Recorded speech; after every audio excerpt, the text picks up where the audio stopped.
ये कोई नया खेल तो है नहीं।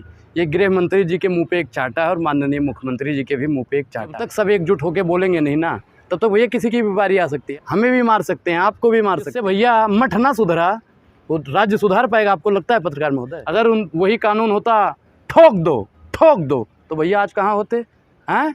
जैसा के पापा कहाँ होते? बताइए आप लोग कहाँ पे होते हैं लोग? ये लोग भी आज मटिया मेट होते। अरे पकड़ लिया, बहुत बहुत बढ़िया काम किया है भैया।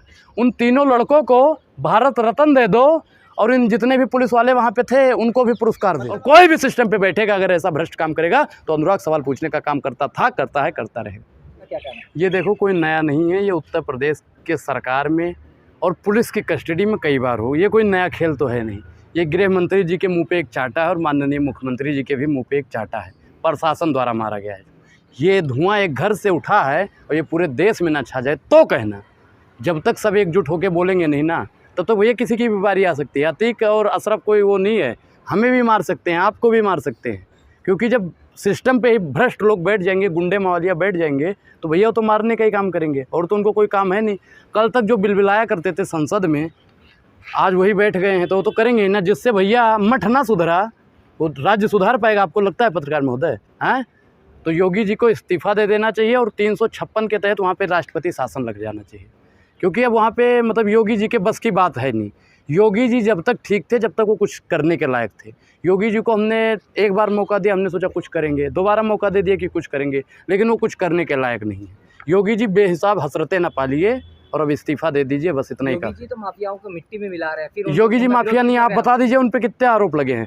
70 से ज़्यादा मुकदमे उन पे हैं। एक चीज़ बताइए, 70 से ज़्यादा मुकदमे हैं नहीं हैं? बोलिए, उस पर कोई नहीं बोलेगा। अगर वही कानून होता ठोक दो तो भैया आज कहाँ होते हैं?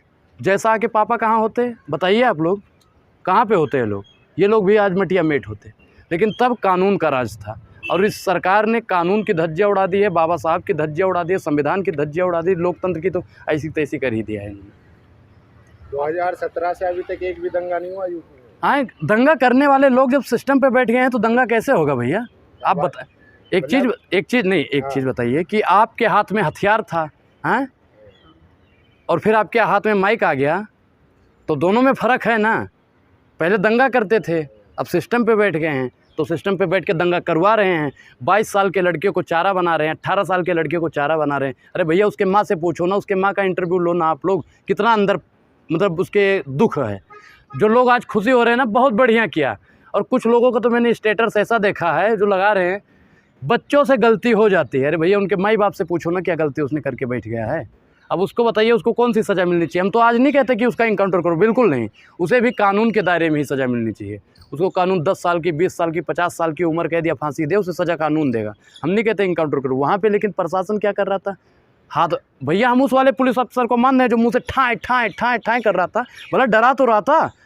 वहाँ पे जितने पुलिसकर्मी खड़े थे भैया, निकालना चाहिए बगल से पिस्टल और सीधा तान देना चाहिए, लेकिन नहीं, कोई नहीं बोल रहा था। हैं? सब शांत खड़े थे, सब अपने बचाव में खड़े थे। और वो गोली महाराज सही थी। गोली पहचान नहीं थी कि अतीत को लगना है, गोली पहचान नहीं थी अशरफ को लगना है। ये कहीं ना कहीं सिस्टम पे बेईमानी है। और 7-7 लाख जिनके घर पे महाराज छत नहीं है, उनके पास 7 लाख का असलाहा कहाँ से आया, ये बात पूछता है भारत। उनको रिमांड पे ले जाना चाहिए, उनको जेल में प्रशासन भेज देती है। इसमें भी कहीं ना कहीं बेईमानी है। उमेश पाल की माँ दुआएं दे रही हैं कि उनको जो न्याय मिल चुका है। अरे देखिए, न्याय कानून देता है। अगर आपको कानून पे विश्वास नहीं है, बंद करवा दीजिए। हम टैक्स भैया किस लिए देते हैं? आप हमारा टैक्स भले ही बढ़ा देते हो, हम तब भी नहीं पूछते कि आपने टैक्स क्यों बढ़ाया। हम सोचते हैं टैक्स इसलिए बढ़ा होगा ताकि पुलिस और फोर्स मजबूत होगी। टैक्स इसलिए बढ़ा होगा कि जज साहब जल्दी हमारे हक में फैसला सुनाएंगे। लेकिन नहीं, सबके सब सो रहे हैं। जज साहब की नियुक्ति बंद होनी चाहिए, नहीं होनी चाहिए? जितने भी पुलिस वाले वहाँ पे 17 थे उनको भैया सस्पेंड कर दिया है, बर्खास्त कर देना चाहिए हमेशा के लिए कि तुम्हारी मौजूदगी में ऐसी घटना हो जाती है और तुम मुंह पे ताला लगा के बैठ जाते हो। ये पुलिस वालों की नपुंसकता है या नहीं है? बताइए। बताया जा रहा है कि अतीक अहमद का जो तार जुड़ा हुआ था लश्कर तैयबा से जुड़ा हुआ था। और इनके तार कहाँ से जुड़े हुए हैं? इनके तो बजरंग दल वालों से जुड़े हैं ना। क्या बजरंग दल वाले संगठन पे बैन लगना चाहिए, नहीं लगना चाहिए? हैं? RSS का आतंकवादी निकलता है तो बजरंग दल का भी आतंकवादी ही निकलेगा। हैं? अरे भैया बजरंग दल और RSS का क्या काम है इस देश में? आतंक फैलाना? हैं? बोलिए पत्रकार महोदय, आप पढ़े लिखे पत्रकार हो, बोलो ना क्या काम है इनका? कोई नहीं बोल रहा है उस पर। उत्तर प्रदेश राम राज्य की ओर बढ़ता जा रहा है। राम राज्य की परिभाषा क्या है? यही कि 2 को मारो 3 पैदा करो, ये राम राज्य है। और राम राज्य में मतलब कि क्या है कि मुसलमानों को ही मारो, राम राज्य में क्या है कि न्याय को मत मानो, संविधान की धज्जियाँ उड़ा दो। तो माफिया था ना, हम क्या माफिया मैडम कोई भी हो, माफिया कोई भी हो, हम माफिया के पक्ष में नहीं। हम क्या करें हम अरे बात देखो, आधी बात ही सुने, पूरी बात हमें बोलने दीजिए। या ऐसा करिए आप हमारे बगल में आके आप ही बोल दो, हमें बोलने की जरूरत ही नहीं है। मुसलमान वाली बात गलत बोल रहे हैं। अरे हम भैया पूरी बात बोलने देंगे, मारा गया था। आप बोलते रहिए और बोलिए। और कुछ बोलना है आपको? पेट भर गया, पेट भर गया। शाम को 5,000 खाते में आ जाएंगे, पेट भर गया होगा अब आपका। सुनिए, दुबे जी को भी मारा गया है। सुनिए, हम कह रहे हैं कि दुबे जी को मारा गया, ठीक, लेकिन क्या दुबे जी को मार के या फिर अतीक अहमद को मार के, उमेश पाल को मार के संविधान और न्याय मजबूत हो पाएगा? बताइए, आप बताइए ना। अतीक अहमद ने मारा ना, इनके भाई ने मारा ना। आए गलत है, मैं तो कहता हूँ गलत है, गलत है, उसको कोर्ट सजा देगी। मैं कह रहा हूँ कोर्ट सजा देगी, कोई भी हो। मुझे भी अगर कोई यहाँ पे मार के चला जाता है तो मैं नहीं कहता हूँ कि उसका इनकाउंटर करो, नहीं, उसको भी कोर्ट ही सजा देगा, कोर्ट है उसके लिए। अब आप लोग कोर्ट को मजाक बना के। कल उन्नाव जो रेप पीड़िता थी उसके परिवार पे हमला हुआ है, क्या कहेंगे? भैया देखो, उनके कुलदीप संगर ने हमला किया नहीं था पहले, भैया रेप किया, बाद में घर वालों को मार दिया। ये तो चलता रहता है, उन्नाव में तो ये सब चलता रहता है। महाराष्ट्र में माननीय गृह मंत्री जी जैसा के पापा रैली कर रहे थे, 11 लोग मर गए, उस पर कोई टीवी पैनल वाला नहीं बोल रहा है। सब अतीक अहमद चला रहे। महाराज कब तक दावा कर रहे हैं ना कि हमने सारे माफिया मिट्टी में मिला दिया। ये भैया जैसा के पापा बिहार में गए थे, कहे दंगाइयों को उल्टा टांग देंगे। अरे भैया मौर्या जी को, तिवारी जी को कब उल्टा टांगोगे बताओ? उल्टा टांगने का काम आप कब करोगे? कोई नहीं उल्टा टांग कर रहे हैं। इनके बिल्किस बानो के अपराधियों को आप उल्टा कब टांगोगे? वही तो हम बार बार पूछते हैं। उल्टा ये नहीं टांगेंगे, ये उल्टा सिर्फ और सिर्फ मुसलमानों को ही टारगेट करने का काम कर रहा है। हम कह रहे हैं कि कानून सबके लिए बराबर है, हिंदू हो, मुस्लिम हो, सिख हो, ईसाई हो। अगर गलत करने वाला हिंदू हो या मुसलमान हो, आप सजा दीजिए, लेकिन कोर्ट देगा। पुलिस प्रशासन प्रताड़ित कर मार देती है। अतीक के बेटे को कहती है अपनी हम सुरक्षा के लिए इनको मार दिए थे। अब एक चीज़ बताइए, जब असरद के और उनके भाई के अतीक को जब गोली लग रही थी, धड़े धड़े पोज, भाई साहब फिल्म की शूटिंग चल रही थी। आप एक चीज़ बताइए कि इससे पहले कभी देखा है आपने फिल्मों के अलावा?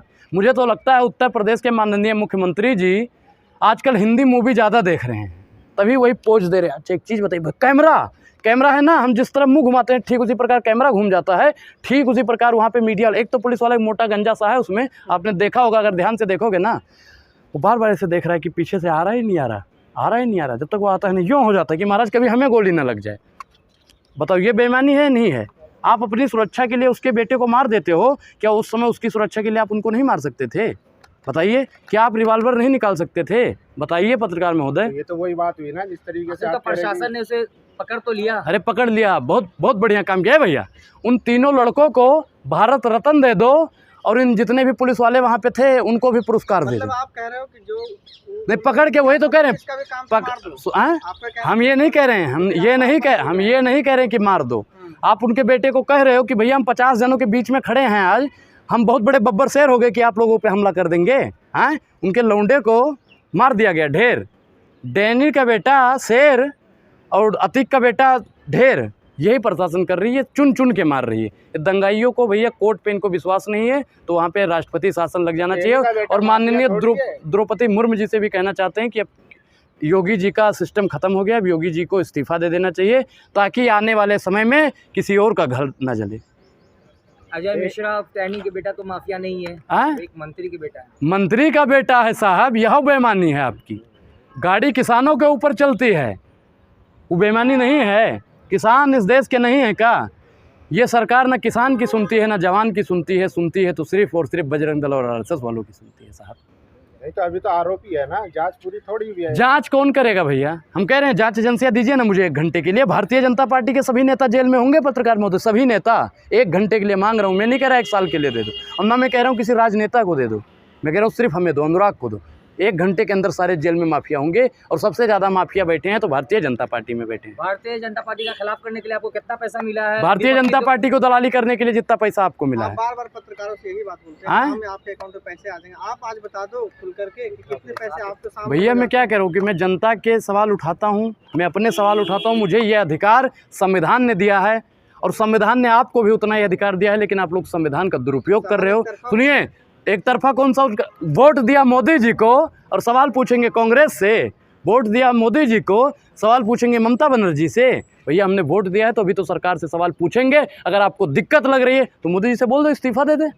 समय तो वैसा ही पूरा हो गया ना उनका, इस्तीफा दिलवा दो उनसे, सवाल नहीं पूछेंगे। और कोई भी सिस्टम पे बैठेगा अगर ऐसा भ्रष्ट काम करेगा तो अनुराग सवाल पूछने का काम करता था, करता है, करता रहेगा।